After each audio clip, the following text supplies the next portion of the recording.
जब भी हम सक्सेस स्टोरी की बात करते हैं, हमारे जहन में चमचमाती कारें, ऊंची इमारतें और अंग्रेजी बोलते लोग आते हैं। लेकिन क्या आपने कभी उस लड़की की कहानी सुनी है जिसने दलित जाति में जन्म लिया, जिसने बाल विवाह झेला, जिसने आत्महत्या तक का प्रयास किया, लेकिन आज वह भारत की सबसे प्रभावशाली महिला उद्यमियों में से एक है। यह कहानी है कल्पना सरोज की, जिसे लोग भारत की असली स्लम डॉग मिलियनेयर कहते हैं। साल था 1961। महाराष्ट्र के विदर्भ क्षेत्र के अकोला जिले के छोटे से गांव में एक गरीब दलित परिवार में एक बच्ची ने जन्म लिया। नाम रखा गया कल्पना। उनके पिता एक सरकारी कर्मचारी थे, पुलिस विभाग में क्लर्क। परिवार बहुत ही साधारण था। जाति के कारण समाज में नीचा समझा जाता था। कल्पना को पढ़ाई में रुचि थी, लेकिन समाज को एक दलित लड़की का पढ़ना अखरता था। स्कूल में उन्हें अछूत कहा जाता था। बच्चे उन्हें छूने से डरते थे। टीचर भी ठीक से बात नहीं करते। लेकिन कल्पना की आंखों में एक अलग ही चमक थी, कुछ कर दिखाने की।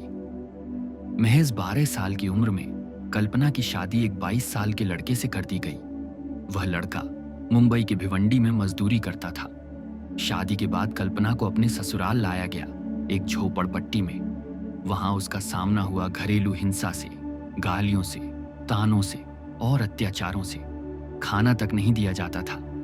13 साल की उम्र में कल्पना ने ये सब सहते सहते आत्महत्या करने की कोशिश की, लेकिन वक्त ने जैसे उसके कान में कहा, अभी नहीं, तुम्हें बहुत कुछ करना है। किसी तरह कल्पना अपने मायके लौटी, लेकिन अब गांव वालों ने उसे त्यागी हुई औरत का नाम दे दिया। लोग ताने मारते, उसके पिता की नौकरी पर असर पड़ने लगा। पर एक दिन उसने ठान लिया कि अब जिंदगी भीख नहीं, सम्मान से जीनी है।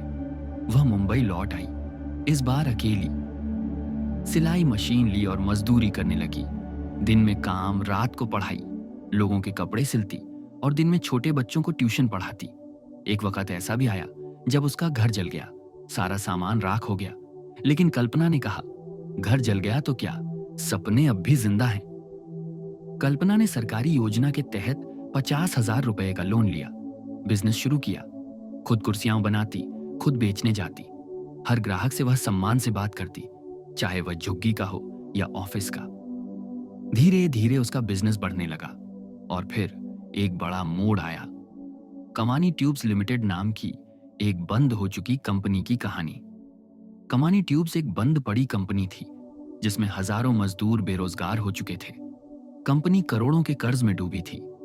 सरकार ने जब इस कंपनी को कर्मचारियों के हाथ सौंपने का फैसला किया तो सभी कर्मचारियों ने कल्पना सरोज को आगे किया। क्यों? क्योंकि वह अब एक सशक्त महिला बन चुकी थीं, जो दलित थीं पर मजदूरों की भाषा जानती थीं। कल्पना ने करोड़ों का कर्ज उठाया, केस लड़े, फाइनेंशियल मैनेजमेंट सीखा और एक एक करके हर आरण चुकाया। कुछ ही सालों में वही बंद कंपनी 200 करोड़ की वैल्यू पर पहुंच गई। आज कल्पना सरोज सिर्फ कमानी ट्यूब्स की मालकिन नहीं है, उन्होंने कई और कंपनियां खड़ी की।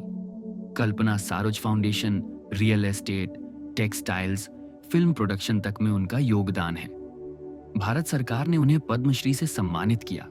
वह अब लाखों लोगों के लिए प्रेरणा बन चुकी है, खास तौर पर उन लड़कियों के लिए जिन्हें समाज ने कभी कमजोर समझा।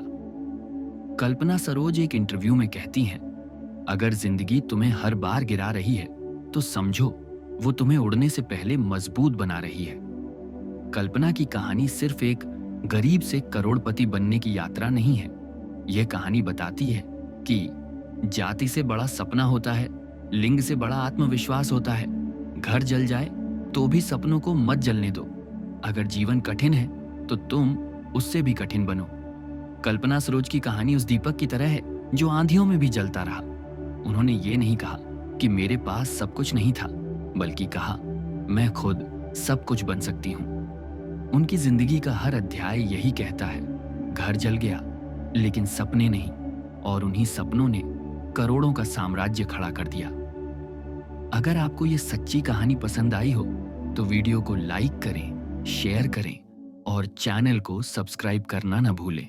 See you in the next video.